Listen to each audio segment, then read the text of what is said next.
একদিনে কোটি টাকার লাল মরিচ বেচাকেনা হয় ব্রহ্মপুত্র নদের তীরবর্তী অস্থায়ী একটি হাটে। কেউ বড় নৌকায়, আবার কেউ ঘোড়ার গাড়িতে করে সে হাটে মরিচ নিয়ে আসেন। সাদা বস্তা ভর্তি টকটকে লাল মরিচের সমাহার গাইবান্ধার ফুলছড়ি হাটের চিরচেনা দৃশ্য। এখানে প্রায় এখন যে হাটটা চলতেছে প্রায় 20 টাকার বেচা কিনা, কিন্তু আরো সিজন অনুযায়ী আরো বেশি বিক্রি হয়। 2-4 টাকার মতো বেচা কিনা হয়। গাইবান্ধা জেলা শহর থেকে প্রায় 20 কিলোমিটার দূরে ফুলছড়ি উপজেলার গজারিয়া ইউনিয়নের পুরাতন হেডকোয়ার্টার এলাকায় এই ঐতিহ্যবাহী হাট বসে, যা লাল মরিচের হাট নামেই পরিচিত। সপ্তাহে শনিবার ও মঙ্গলবার সকাল থেকে দুপুর পর্যন্ত কোটি টাকার মরিচ বেচাকেনা হয় এই হাটে। সপ্তাহে 2 দিন হাট হয়, 2 হাটে প্রায় 1 কোটি টাকার উপরে বেচা কিনা হয়। জানা গেছে গাইবান্ধার সদর, শাহঘাটা, সুন্দরগঞ্জ ও ফুলছড়ি এই 4 উপজেলার 165টি চরে উল্লেখযোগ্য হারে লাল মরিচের চাষ হয়।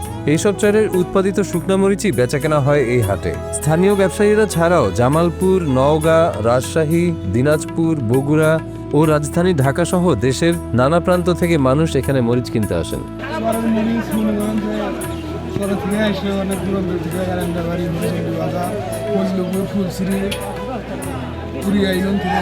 হাটের দিন ভোরবেলা থেকেই নদীর ঘাটে মানুষের ব্যস্ততা শুরু হয়ে যায়। ঘাটে মরিচের বস্তা ভর্তি নৌকা ভিড়লে ঘাট জুড়ে উৎসবমুখর পরিবেশের সৃষ্টি হয়। এরপরই বেলা বাড়ার সাথে সাথে শুরু হয় লালমরিচের বেচাকেনা। ক্রেতা বিক্রেতার দরদামে মুখরিত হয়ে ওঠে লালমরিচের হাট।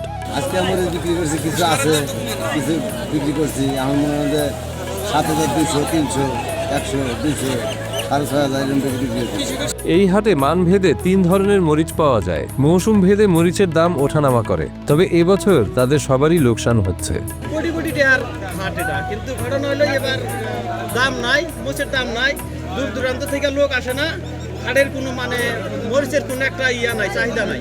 স্থানীয় বিক্রেতা ও ব্যবসায়ীরা জানান, ফুলছড়ি চরাঞ্চলের মরিচের মান অনেক ভালো। এক জায়গায় এত বিশাল সমারোহে ভালো মানের মরিচ অন্য কোথাও পাওয়া যায় না, তাই দূর দূরান্ত থেকে ক্রেতারা এই হাটে ছুটে আসেন। তবে এবার তাদের মন্দা যাচ্ছে।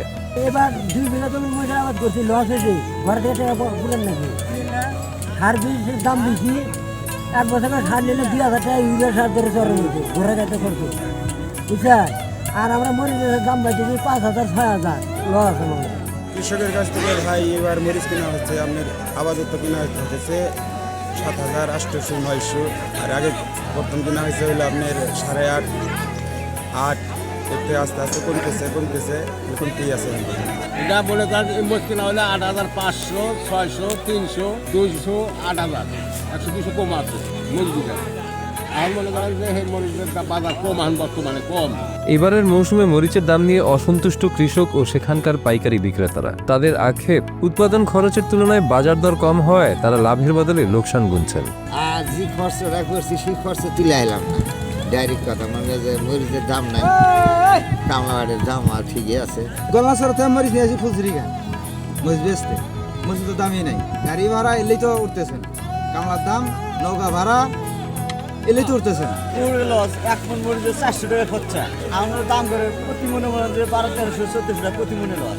গাইবান্ধার শুকনো লাল মরিচের কদর রয়েছে দেশ জুড়ে। অন্যান্য মাটির তুলনায় চরের মাটিতে মরিচের ফলন 2 থেকে 3 গুণ বেশি হয়। ফুলছড়ি বাজারে নিয়ে আসছি, দাম কয় 6,000, 100, 200, 300, 400, 500 এরকম। মরিচ খুব ভালো মরিচ, শুকনা মরিচ, একদম শুকনা।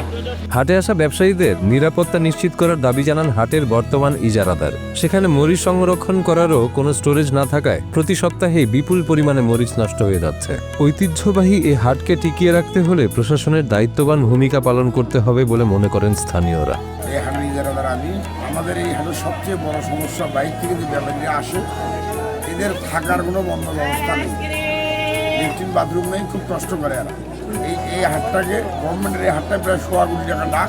এত টাকার ডাকের মধ্যে হাটটার গভর্নমেন্ট থেকে কিছু হাট সেট করার দরকার, ল্যাট্রিন টিউবওয়েল দেওয়ার দরকার। এবং এই যে ব্যাপারীরা বহুদূর থেকে আসে, এই বন্যার সময় নদীপথে ডাকাতেরা মনে করো অনেক করে আর কি, হুমকি দেয় এবং টাকা পয়সা কেড়ে নেয়।